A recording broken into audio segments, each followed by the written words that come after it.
all before they even know what's happening.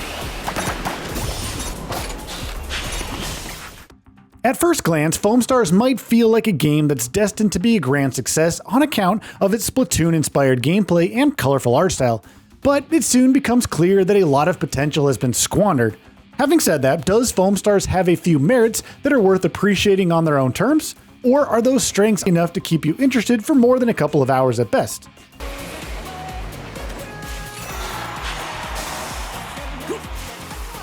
Foamstars starts out simple with a snappy tutorial that takes you through the basics of movement and combat.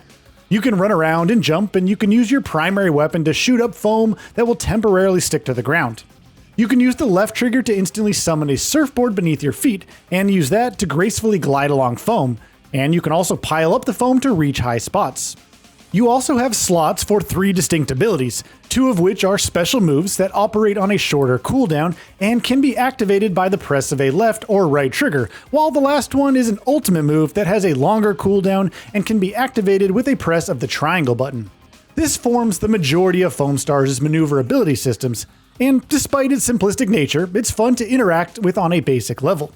The movement is pretty responsive thanks to smooth animations, but I do feel that the characters move a bit too slowly, and getting from one end of the map to the next can take too long. While you do have to use the surfboard to speed up that process, it would have been nice to have faster movement speeds in general, or heck, even a sprint button to close short gaps quickly.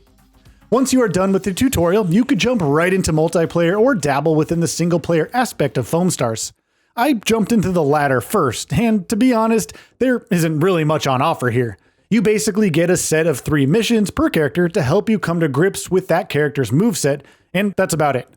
The game tries to keep things interesting by adding some story tidbits, but the writing is extremely basic to the point that it feels like it's directed towards younger audiences, which meant I was skipping all bland dialogue whenever I got the chance. Now, as for the missions themselves, they revolve around completing and clearing out waves upon waves of enemies, while trying to save an energy core, a glorified capture point, from the clutches of the opposition, and rinse and repeat until you are done with that character. The game throws different kinds of enemies at you, but the strategy for defeating them is pretty same, so it all ends up being a really uninteresting experience in essence. Foamstars also offers the option to take up missions with a partner in co-op mode, which fares a bit better than the single-player offerings. You and up to 4 players team up while trying to save the energy core from devastation, but the enemy variety is a lot better in this mode, which ensures you and your partners play off each other's strengths and come up with interesting tactics on the fly. It can get really chaotic, which can make for some fun moments, but a big issue is that the actual number of enemies present on the screen doesn't seem to scale up or down with the number of players at any given time. I tried hopping on a match with a partner, and the enemy's presence felt a bit too overwhelming for the 2 of us to handle, and encounters generally felt like they were designed with 4 concurrent players at a time. I should also mention that I was playing on the normal difficulty, so there is definitely a bit of a balance issue on this front if you are playing with less than 3 other people at a given time.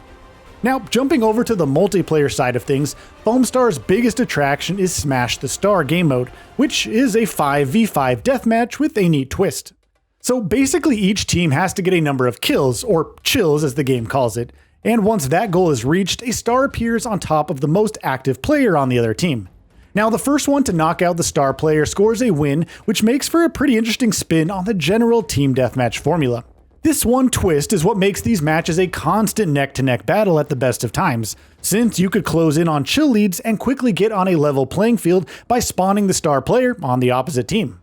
Foamstars has a decent roster of characters to choose from, and each of these characters has different weapons and abilities, so each character plays a different role in the playground.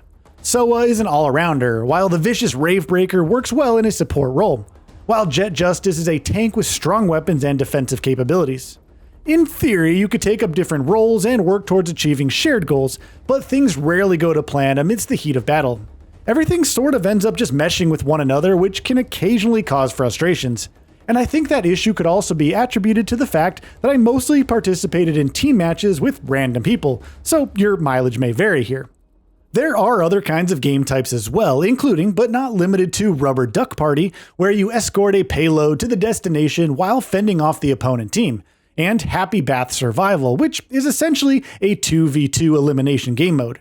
Now, I didn't get the opportunity to fully explore these two modes largely due to the plethora of matchmaking issues that plague Foamstars' multiplayer component. I suffered from long queue times, high network ping, and even multiple disconnects from matches despite operating on a stable high-speed connection.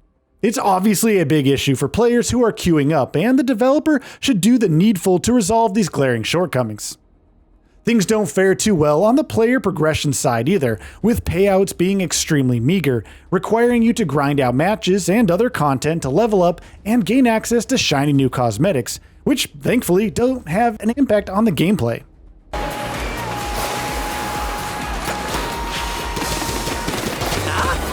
What have you revelers done now? In conclusion, Foamstars is a game where you might feel like it could be a really fun time when you're starting out, but it soon starts to be clear that it is mostly shown with little to no substance to keep you hooked in the long run. And that's a shame because Foamstars could capture the Splatoon market in a multi-platform format if it could have spent some more time in the oven.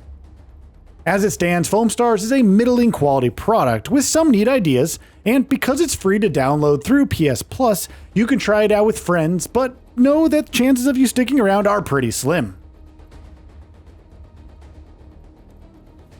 And with that, we reach the end of this video. Have anything to say? Let us know in the comments below. Also, we upload new videos every single day on GamingBolt, so please consider subscribing as it really helps us out. Thanks for watching.